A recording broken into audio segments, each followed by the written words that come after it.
Well, we heard you all loud and clear with our end of the year poll for Album of the Year. More than 22,000 of you voted, and the clear and concise winner was none other than Sleep Token's Take Me Back to Eden. I don't remember a year in recent history where a record has had so much influence and topped so many Album of the Year lists across the board.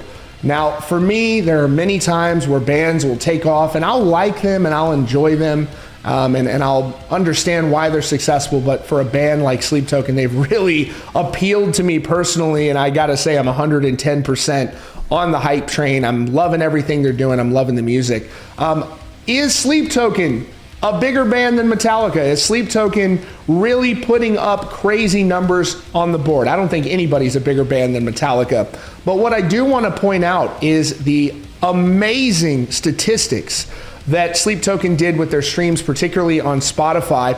So much so that according to some reporting from Metal Hammer, they've actually outstreamed Metallica's album, which was also released in 2023, 72 Seasons, by a significant margin. Does that tell the full story, though? We're going to have an additional special guest here in just a moment who is going to break down some of their experience and give us an alternative perspective on this as well. But I want to show you a little bit of Metal Hammer's reporting here that points out some pretty impressive numbers from a band that is just starting to take off in their career. Exciting times in heavy metal. Let's take a look. So you can see here with Metal Hammer's reporting, Sleep Token's Take Me Back to Eden was the most streamed metal album released in 2023 on Spotify. Yes, that includes beating out Metallica's 72 Seasons. So it says, when looking back on Sleep Token's year, however, it's perhaps really not that surprising. Back in January 2023, the anonymous London band sent a wave through the metal scene with the release of several surprise new singles. And fans began to watch on excitedly, or rather hornily.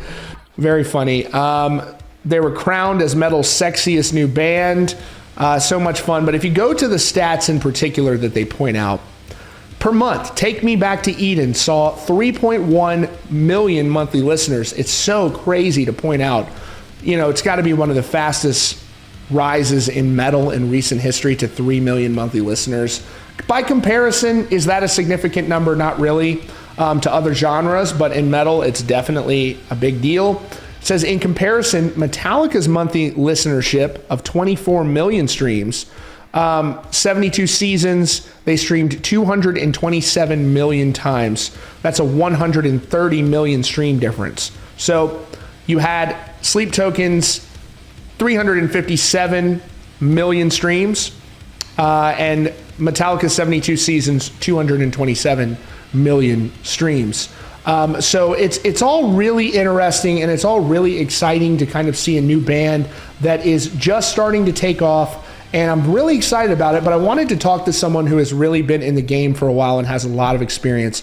This is a good friend of mine, Doc Coyle. You know him from, God forbid, I was watching this guy perform when I was in high school, and then, of course, through Bad Wolves. If you went to see Metallica, you probably also saw him performing in stadiums with the great Ice Nine Kills as well. And Doc Coyle himself is actually in the wedding band with none other than Metallica's Kirk Hammett. So, of course, Doc knows a thing or two about Metallica, so I wanted to have him on to discuss this. So, Doc, thank you so much for joining us. What do you make of everything going on in the world of Sleep Token? I mean, you have to kind of be in awe anytime you have a band where pretty much they put out the Summoning, what was it, a year and a half ago, 2 years ago, something like that. Seems like it was yesterday. And to just kind of shoot to the moon, and kind of responding to your story that they were the most, their album had the most plays on Spotify of any metal band. That's insane and insanely impressive. And I'm definitely congratulate them. That's just an incredible achievement, especially from how big they were just a couple years ago. And I guess I made a comment on Twitter about kind of comparing it to Metallica. I feel like wasn't probably the best choice, just because Metallica and a lot of bands from that era, whether it's Metallica or Iron Maiden or Foo Fighters, one of these bands that's kind of more of a legacy band, a big portion of their audience is over 40 and tends to buy more physical media or will buy the album on iTunes. And so I think a better way to kind of state that is maybe show like both numbers, like show, hey, on Spotify, Sleep Token had the biggest streamed album, but they tend to have a younger audience who that's the way they consume music, but Metallica had this much consumption in these other areas, and I think that's a more like telling the full story. Whereas, like, I think some people might see that and just go, Sleep Token is more successful than Metallica, but and in that one avenue, they are, and that's amazing. I definitely don't want to take anything away from the band, but I think I'm very fascinated by the data and all these data points and how, like, this band over here, maybe they don't get played much on Spotify, but their whole tour is sold out, and that's really interesting. Or some bands will be like second on the bill and sell as much merchandise as the headliner. And you're like, oh, that's interesting, like why certain bands do well. You have some bands who maybe they have like an influencer member of the band who's really popular on social media, but it doesn't equate to maybe the band being successful. So I find all these data points to be really interesting in telling a picture of who is successful, who is not successful. If you're successful over here but not over here, what does that mean? So I think there's data, learning the full picture, and then the analysis we do and say, what do all these numbers mean? Yeah, and I think that's so interesting to your point, and it seems like it's changing and evolving a lot. And what do you think it is about Sleep Token that has really connected with the fans in a way I don't think we've seen in the last several years, maybe since Ghost? I mean, as soon as I heard that song, I mean, I was already listening to the band before that, but it didn't connect until I heard, the stuff from the new album. That was the band I equated them to, not because I think they sound like Ghost, but I think they are genre benders, and there's a kind of if you listen to that Sleep Token album, it's really interesting because most of the heavy stuff is all front loaded in the first like 5 or 6 songs. And then it's basically a pop record, and Ghost is a 70s kind of arena metal or arena rock band, very proggy, but very easy to listen to. And it's funny you bring this up because I was on Finn McKenty's show and he brought up Sleep Token as well because he was kind of Shout out to Finn. He was kind of confused by their success. And me, I thought it was very simple in that their singer has one of those voices that even if he was a solo artist, like a pop artist, I think I don't know if he'd be as successful as Sleep Token, but I think he'd be very successful all on his own.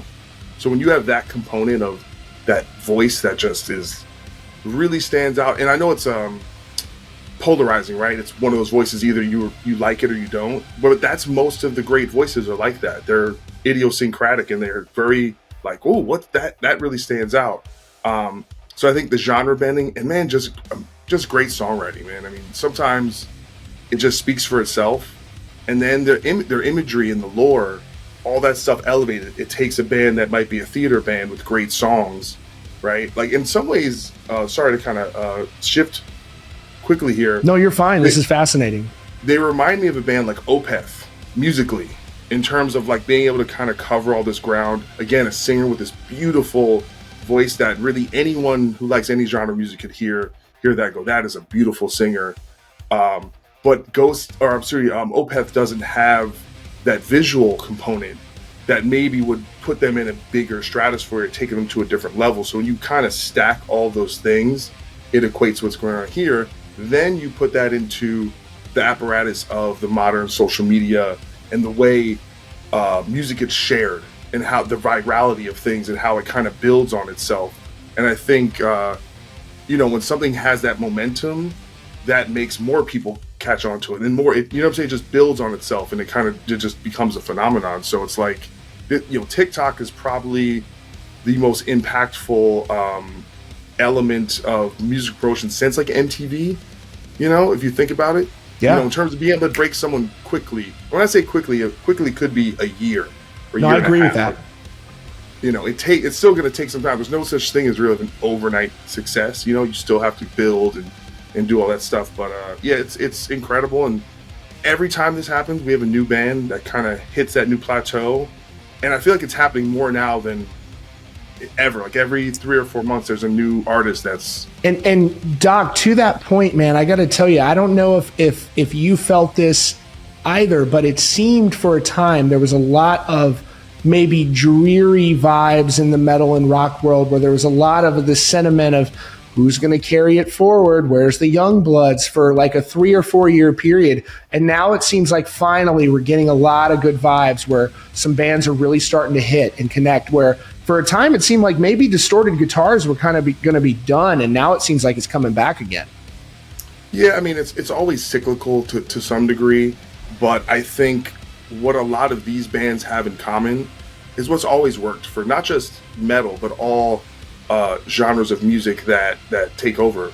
You have star power, you know, we have a ton of like individuals that are kind of iconic, you know, whether it's a Noah Sebastian or a Ronnie Radke, you know, there's a handful of those people out there, and it seems like every few months there's a new one that just captivates people. So you have that charisma and that star power and the looks and all that, and also the music, what these modern bands are doing, it's incorporating pop, it's incorporating hip hop, it's incorporating electronica, and that allows it to get outside of our world and penetrate into more of the mainstream, find young people.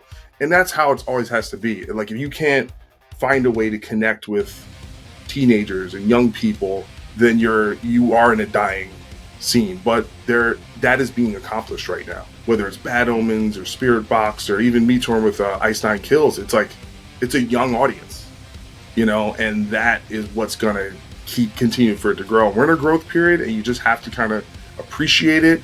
Yes. I'm, you know, when I was young, and, you know, God forbid I'd be jealous of band. Oh, this band got this, and now it's like the complete opposite. I'm just so, I'm a fan of the bands, and anyone that's doing well is good for everybody, you know. I could not agree more. I'm such a proponent of a rising tide lifts all boats, and we need a lot of spotlight and focus on this genre that it hasn't gotten for quite some time. And it seems like, you know, bands like Bad Omens, Ice Nine Kills, of course, Falling in Reverse, you've got, and of course Sleep Token are really doing that among many other bands as well. So I'm excited. But Doc, thank you for your time, brother. Thank you for your insight. I'm looking forward to having you back on the channel. Check him out. Support his podcast, the X-Man Podcast, as well. Wonderful podcast. Always a pleasure to talk to you, my friend.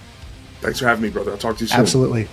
So there's obviously a very bright future for Sleep Token. Any way you look at it, it's very exciting, and I cannot wait to see what the future holds. Obviously, bands like Metallica are going to have that strong footing, but it's unlike anything I've seen in recent history, probably since Ghost really started taking off, that we've had this band like Sleep Token that is just making massive waves. That's your latest update from Rockfeed. Be sure to hit that subscribe button with notifications on for the latest news and updates.